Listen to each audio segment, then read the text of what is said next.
मैं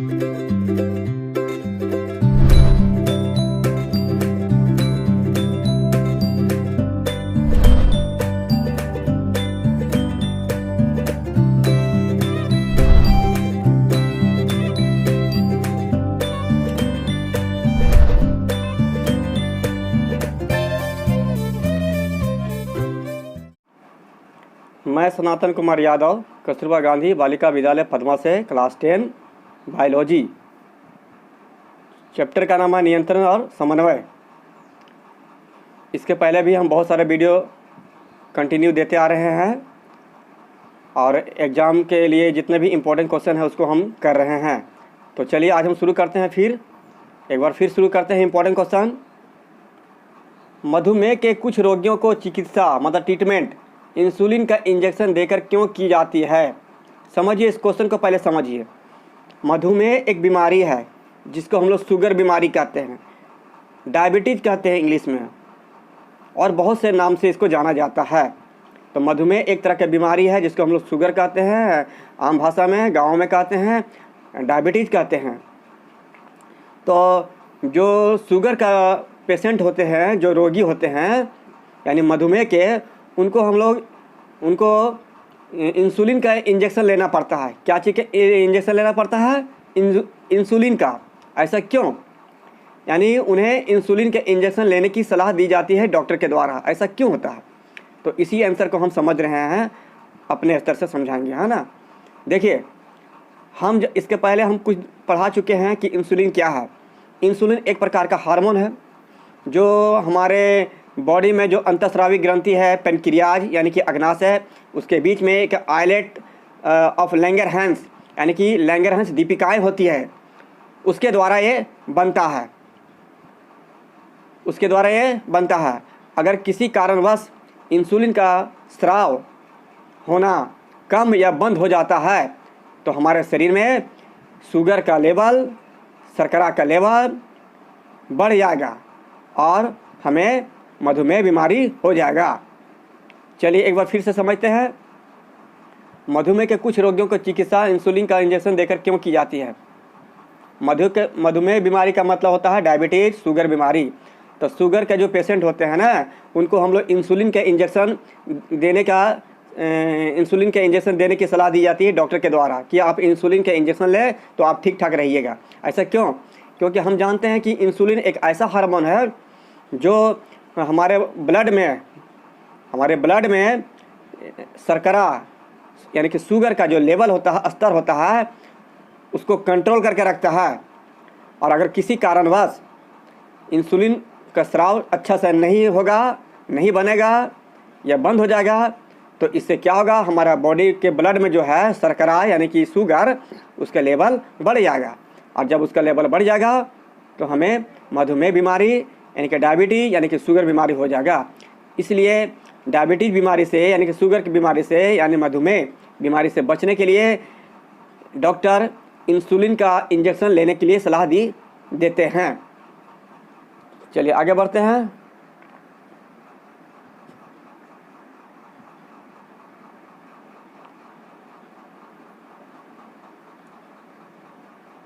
अंतःस्रावी ग्रंथि किसे कहते हैं? किन्हीं दो महत्वपूर्ण अंतःस्रावी ग्रंथियों द्वारा स्रावित हार्मोन के नाम लिखें और वर्णन करें। इसके बारे में हम पहले भी चर्चा कर चुके हैं कि अंतःस्रावी ग्रंथि किसे कहते हैं। इसके पहले वीडियो में आप लोग उसको देखिए, लेकिन फिर इसको हम चर्चा कर दे रहे हैं क्योंकि ये इंपॉर्टेंट क्वेश्चन है। अंतःस्रावी ग्रंथि हमारे बॉडी के अंदर में स्थित नलिका विहीन ग्रंथि यानी कि बिना नली वाली ग्रंथि, एक ग्रंथि जो हार्मोन बनाती है। क्या बनाती है? हार्मोन बनाती है। उन्हें अंतःस्रावी ग्रंथियाँ कहते हैं। फिर से एक बार, हमारे शरीर के अंदर में स्थित वैसी नलिका विहीन ग्रंथि मतलब बिना नली वाली ग्रंथि जो हार्मोन बनाती है, हार्मोन का स्राव करती है और जो हार्मोन डायरेक्ट ब्लड में जाके मिल जाता है, उन्हें हम अंतःस्रावी ग्रंथि कहते हैं। बहुत सारी अंतःस्रावी ग्रंथियाँ हमारे बॉडी में हैं, उनमें से दो का चर्चा हम कर रहे हैं। पहला इसमें है, देखिए क्या है, पीयूष ग्रंथि। ये देखिए पीयूष ग्रंथि यानी कि पिट्यूटरी ग्लैंड इंग्लिश में कहते हैं। इसके द्वारा कौन कौन सा हार्मोन निकलता है? ये देखिए वृद्धि हार्मोन, वृद्धि हार्मोन का मतलब होता है वृद्धि करने वाला हार्मोन, जिससे हमारा शरीर का वृद्धि होता है, विकास होता है, हमारे अंगों का वृद्धि होता है, चाहे हड्डी का वृद्धि हो या विकास हो या किसी भी अंग का हो। तो ये किसके वजह से होता है? वृद्धि हार्मोन के वजह से, जो कहाँ से निकलता है? पीयूष ग्रंथि, यानी कि पिट्यूटरी ग्लैंड इंग्लिश में कहते हैं। तो ये वृद्धि हार्मोन क्या है? हड्डियों की वृद्धि को नियंत्रित करता है। यौनारंभ के पूर्व इसका स्राव अधिक हो तो लंबाई अनावश्यक रूप से बढ़ जाता है। अगर वृद्धि हार्मोन हमारे शरीर में बहुत ज़्यादा मात्रा में निकलेगा तो मनुष्य की लंबाई जो होता है बहुत अधिक बढ़ जाएगा, यानी कि बहुत लंबा हो जाएगा, है ना। कभी कभी आप लोग देखे होंगे कि कोई कोई आदमी बहुत लंबा हो जाता है। ऐसा क्यों होता है? ऐसा इसलिए होता है कि हमारा बॉडी में जो वृद्धि हार्मोन है, जो पीयूष ग्रंथि से निकलता है, वो ज़्यादा मात्रा में निकलता है। इसलिए जब ज़्यादा मात्रा में निकलता है वृद्धि हार्मोन तो उनकी वृद्धि बहुत ज़्यादा हो जाती है, बहुत लंबे हो जाते हैं वे आदमी। और कम मात्रा में निकलता है तो वे नाटे हो जाते हैं। तो इस तरह से वृद्धि हार्मोन निकलता है पीयूष ग्रंथि से, और उसका काम हम बता चुके हैं। दूसरा हार्मोन है एड्रीनोकोर्टिकोट्रोफिक हार्मोन।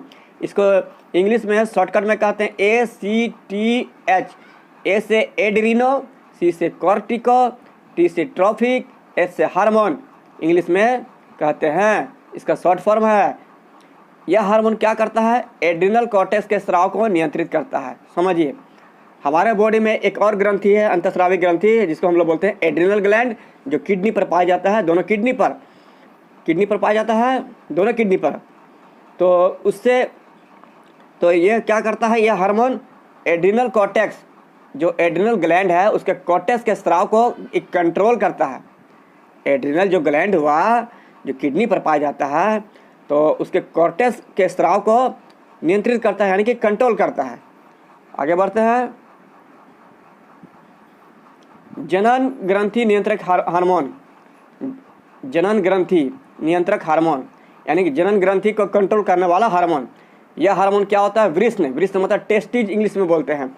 वृषण, इसको हाइड्रोसिल बोलते हैं, गांव देहात में आम भाषा में हाइड्रोसिल, वैसे समझिए। और अंडाशय में जनन हार्मोन के स्राव को नियंत्रित करता है। अंडाशय कहाँ होता है? लेडीज में होता है, गर्भाशय के अंदर में। और वृषण कहाँ होता है, जिसका इंग्लिश नाम है टेस्टिज, वो मनुष्य में होता है।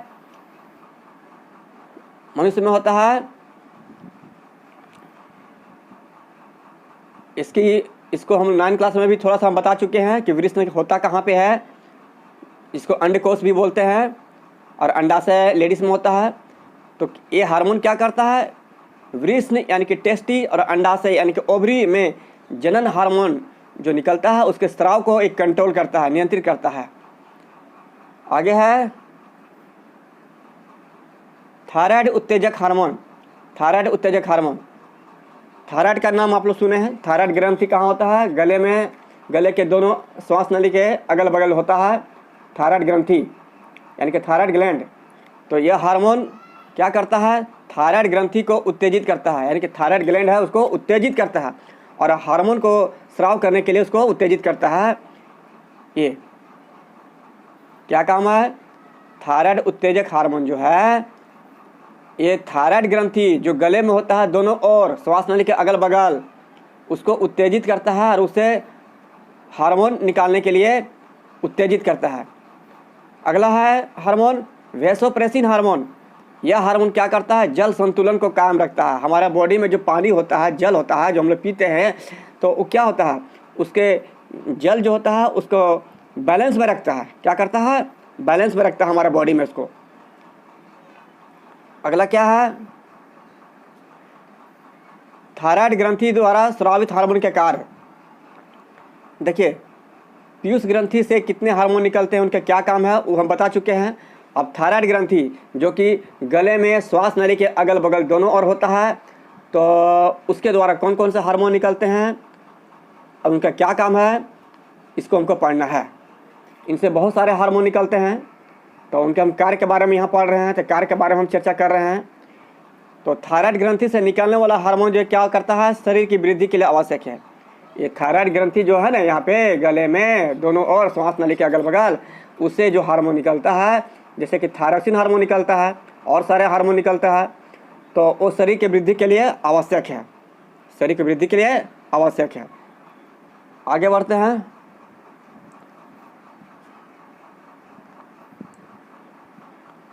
इसका अगला काम क्या है? यह कोशिकीय उपापचय की गति को बढ़ाता है। कोशिका के अंदर में जो उपापचय की गति होता है उसको क्या करता है? बढ़ा देता है। तीसरा क्या है? यह ऊतक के द्रव प्रतिशतता को नियंत्रित करता है। इसको हम पहले भी डिस्कस कर चुके हैं। हमारे शरीर के ऊतक जो होता है उनमें जो द्रव होते हैं उनके परसेंटेज को एक कंट्रोल करके रखता है। यह हृदय के पेशियों और तंत्रिका तंत्र की क्रियाशीलता के लिए आवश्यक है, उसके लिए आवश्यक है। इसको भी हम डिस्कस कर चुके हैं पहले। यह जल संतुलन में सहायक है। हमारे बॉडी में जो पानी होता है, जल होता है, उसको कंट्रोल करके ये बैलेंस में रखता है। तो इस तरह से हम पीयूष ग्रंथि के द्वारा स्रावित हार्मोन के कार्य और थायराइड ग्रंथि के द्वारा स्रावित हार्मोन के कार्य के बारे में हम लोग पढ़ें। चलिए आज हम यहीं पर समाप्त करते हैं।